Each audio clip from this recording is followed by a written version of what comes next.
are so lucky that we have an opportunity every now and then to identify someone that we think really is deserving of the recognition of the impact they've had throughout their career. So this year, we're recognizing I call him one of Chicago's sons. So Dom has spent his career, one of the things about him personally is he spent his career believing in the potential of others. He believes that with the right support, we can help any individual triumph over adversity. And he is most passionate when he engages the minds of young people, inspiring them to be great teachers, good friends, and great colleagues. And not only does he inspire that, he exemplifies that by living that life himself. It is my greatest honor to be the one to be able to talk about him this evening. He is my friend, he is my colleague, and he has been just a soul nurturing person to know. Please welcome Dominic Belmonte.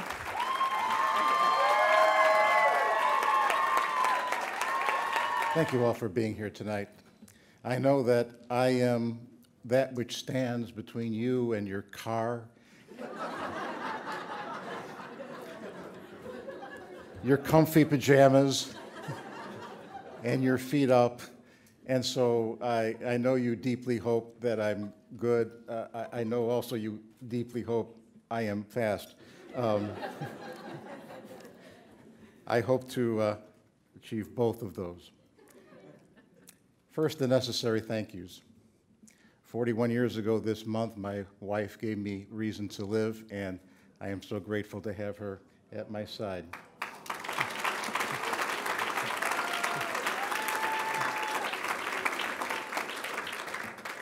And she blessed me with my children, Mary Beth and Nicholas, who are here tonight. Their spouses, David and Kelly, are home with the greatest of all things in life, their children, my grandchildren.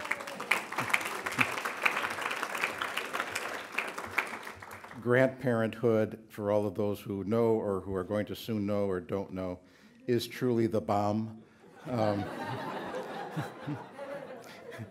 4-year-old Aiden, who sidles up to me when we're sitting on the couch watching TV and puts his head on my shoulder, and 1-year-old Donovan, who leans in for the massive kiss doesn't quite know how to put the lips yet. He just kind of comes in, mouth open, and and 3-month-old Charlotte. I'll win her over soon. She's still a little leery of anyone who's not her mother. My brother is here tonight, who was truly, though people say your parents are your first teachers, my brother was my first teacher. He taught me how to read when I was 3 years old with the newspaper on our laps or the Compton's pictured encyclopedia that my parents had bought and spent a lot of money on, and his wife, Rita, is here. I thank them all for being here tonight. I thank Golden Apple.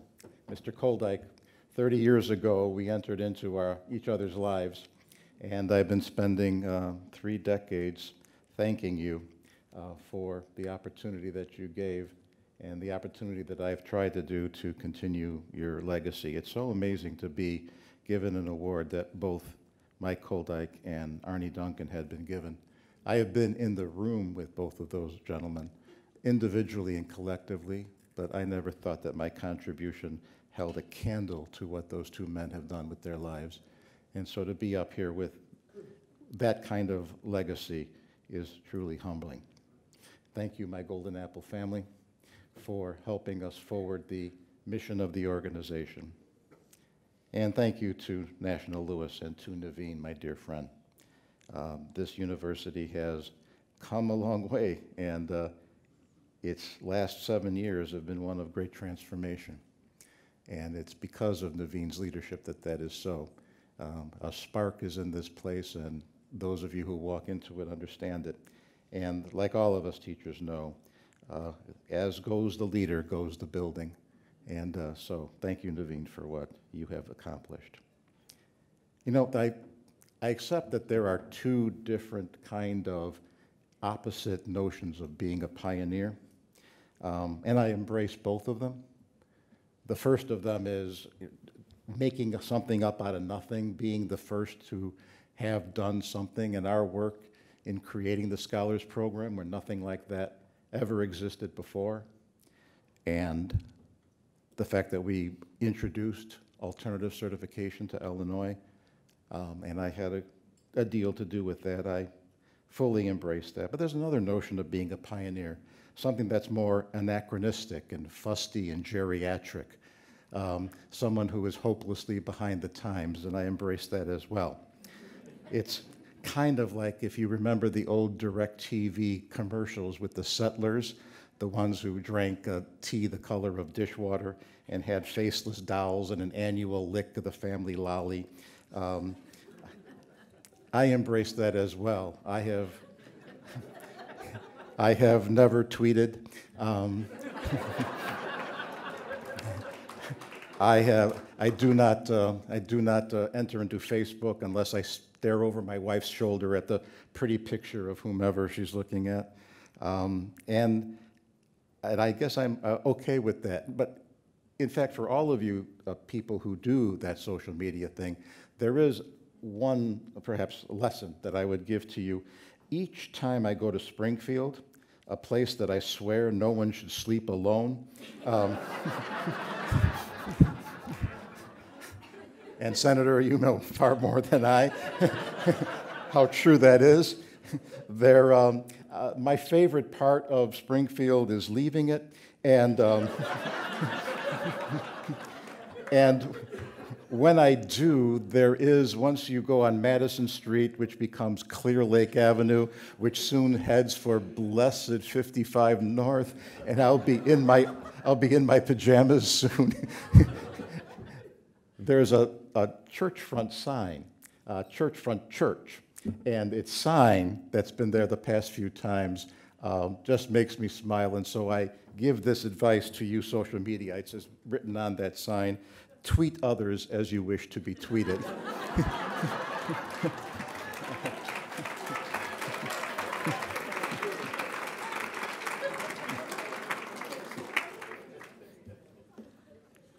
Where did I come from? Pete Townsend of The Who wrote, "I give back. Of course I give back. I feel uncomfortable about how easily I've been delivered this extraordinary life I led." If you remember the 1999 Oscars, when Roberto Benigni won, when his picture won for the best foreign film, Life is Beautiful, and he cemented every stereotype of Italians that you could possibly imagine as he stood on the chair tops and walked down and talked about how much he lusted after Sophia Loren, who was giving him the speech. There's one of his sentences that I hearken to, is where I come from. And because I speak very fluent broken Italian English, I would like to give you that sentence as he gave it. He said, "I want to think of my parents in Vergara, a little town in Italy. They gave me the biggest gift, the poverty." Growing up on the west side of Chicago, Taylor and Western, Little Italy, there were a lot of lessons my brother and I learned there. And one of the ones that seemed to fervently be instilled in me was that I was not going to be a West Side loser, as so many of my friends did, ending up in the jail, ending up listless and senseless on the corner. As Tracy Chapman sang in her great song, Fast Car, from a young age, I had a feeling that I belonged, that I had a feeling that I could be someone. The ironic thing is that my teaching career was really a compilation of all the things I failed at. I first wanted to be that great American poet. I'm the voice of no generation. Maybe a poem published here and there, but nothing there. And then I wanted to be what Pete Townsend also called that single self-absorption unit called the American singer-songwriter. And I wanted to be on the stage with my hair. I did have hair. I miss my hair. I so miss my hair. Mr. Tricosi, why do you still have hair?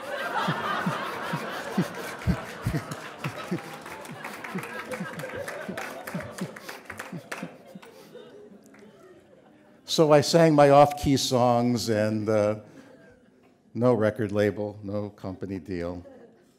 I wanted to be a comedian and be on the Second City stage. Never went to try out. But I discovered in teaching that I was all those things. 5 shows a day.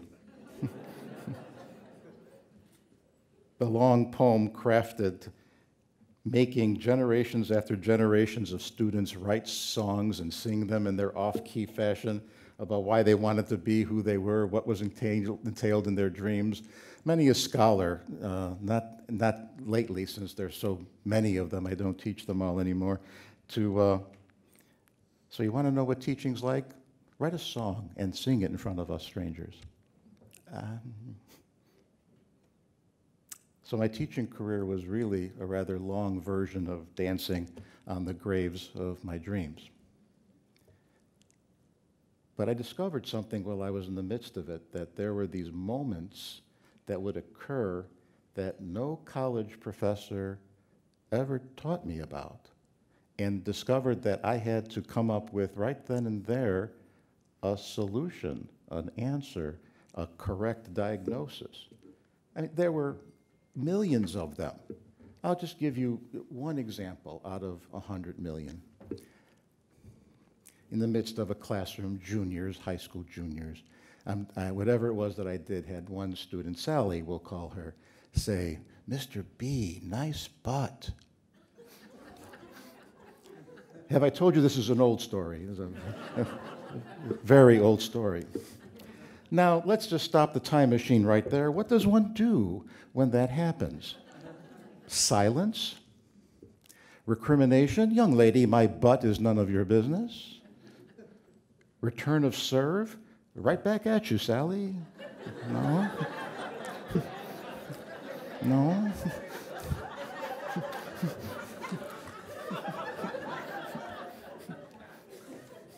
Do I try to make it a teachable moment? Let's try to increase our vocabulary, everyone. Nice is such an ordinary term. Let's find something better, like comely, a great word. Pleasing in appearance to the eye, conforming to one's notion of pragmatic beauty. Could anyone come up with a sentence? Tommy, you, yes, Tommy. Yeah, I'm digging Sally's comely butt. Wonderful, wonderful. What a great example. And you see that you try to build your Sally, Tommy, stop that. But there were more than that. The circumstances were more than that. The DUI on the Saturday night in the high school when they think they're invincible, the suicide, and the students come back to the classroom where the student that you had is now gone, and they look at the seat, and they look at you, and they look at the seat, and they look at you. Do you have a way that we could process this? Do you understand where we are? Can you tell us how we can deal with this kind of loss? And you, not knowing really what loss is yourself yet, how do you know? What do you say? What do you say? No person ever taught me what to say when someone compliments your butt, or when someone says, "My friend is dead, what can I do?" The genesis of the Scholars Program came within those days of mine. An entire program devoted to what do you do when this happens? How do you respond to this circumstance? And it was such a labor of love that my colleagues have so deepened and made so better over the years, from the 25 we started with to the 200 we pick every year. Thousands of young people now out there working in the fields that we once worked, trying to answer the questions and work on the moments and make them more correct, helping young people find their path to tomorrow. But there's something about teaching today that's different than we veterans did. It just seems to be so more difficult, made more difficult in these difficult times. Thank God I was not a child during today's era. I mean, of course, we had the 60s, and none of us remember it. That's the definition. If you remembered it, you didn't really live through it. There's a section of a short story from John Cheever, who was a favorite writer of mine, who used to write in the 50s and 60s about middle-class America so brilliantly. This one section is from a short story called The Death of Justina. And it's a story of a Mad Men ad man who discovers in the passing of his mother-in-law in his house the ridiculousness of local government. It's a satire on that. But there's one section of it that is, to me, a contemporary sad story of the fate of education today, of students today, to which I wish to read. Imagine, he wrote this story in 1960. It's like a premonition of the Costco of the future. He dreams, the character in the story, he dreams of a large supermarket. I dreamt I was in a crowded supermarket. The multitude of shoppers seemed that evening, as they pushed their wagons, penitential. There were all kinds, this being my beloved country. There were Italians, Finns, Jews, Negroes, Shropshiremen, Cubans, anyone who had heeded the voice of liberty. And they were dressed with that sumptuary abandon that European caricaturists record with such bitter disgust. Yes, there were grandmothers in shorts, big-butted women in knitted pants, and men wearing such an assortment of clothing that it looked as if they had dressed in a burning building. I was wearing buckskin jump boots, chino pants cut so tight that my gender was easily discernible, and a rayon acetate pajama top printed with representations of the Pinta, the Nina, and the Santa Maria in full sail. The scene was strange, the strangeness of a dream where we see familiar objects in an unfamiliar light. But I saw there were irregularities. Nothing in the store was labeled. Nothing was identified or known. The cans and boxes were all bare. The frozen food bins were full of brown parcels, but they were of such odd shapes you couldn't tell if they contained a frozen turkey or a Chinese dinner. In spite of the fact that the contents were nothing was known, my companions of this dream, my thousands of bizarrely dressed compatriots, were deliberately, gravely considering over these mysterious containers as if the choices they made were critical. I noticed those at the checkout counters. They were brutes. Now, sometimes in a crowd, in a bar or a street, you will see a face so full-blown in its obdurate resistance to the appeals of love, reason, and decency, so lewd, so brutish and unregenerate that you turn away. Men like these were stationed at the only way out. And as the shoppers approached them, they tore their packages open. I still couldn't see what they contained, but in every case, the customer, at the sight of what he had chosen, showed all the symptoms of the deepest guilt, that force that brings us to our knees.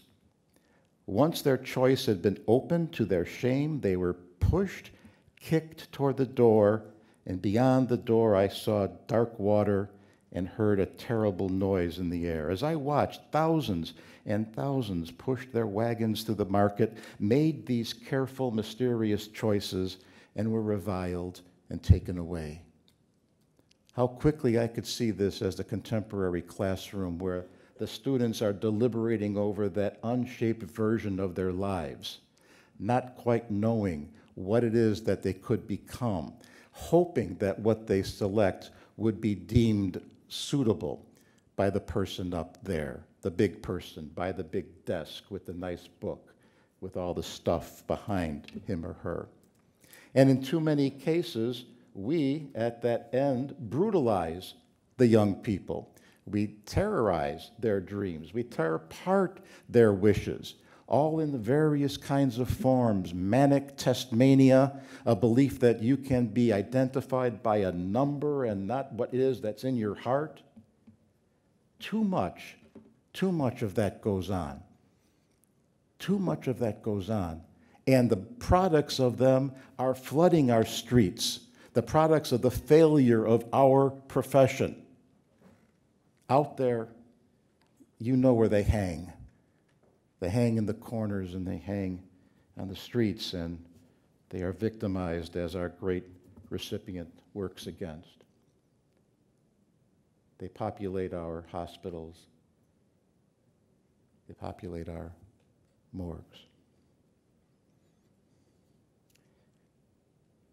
Why do I do what I do? The songwriter Leonard Cohen, right at the end of his life, said what I think is the most clear statement to answer that.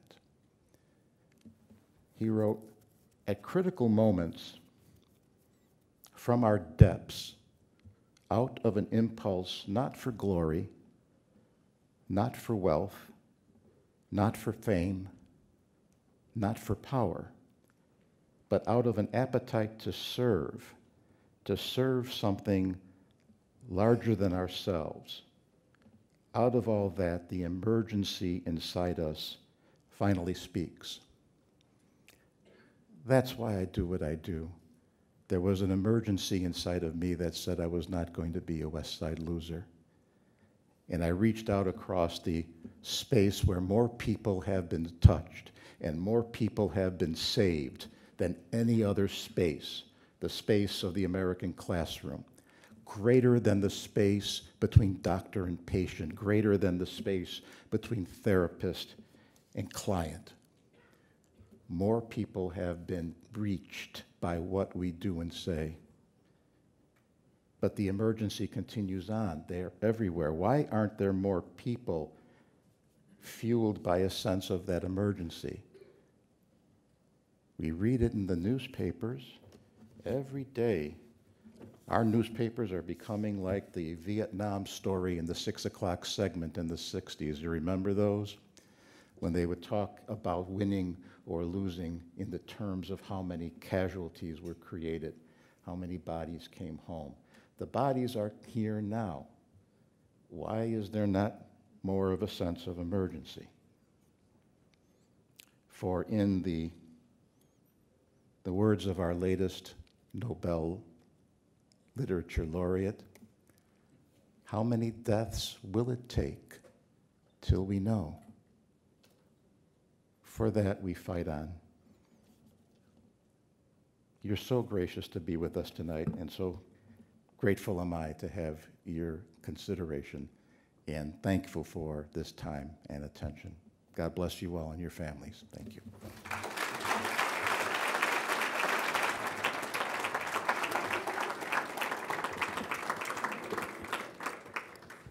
Thank you so much, Dom.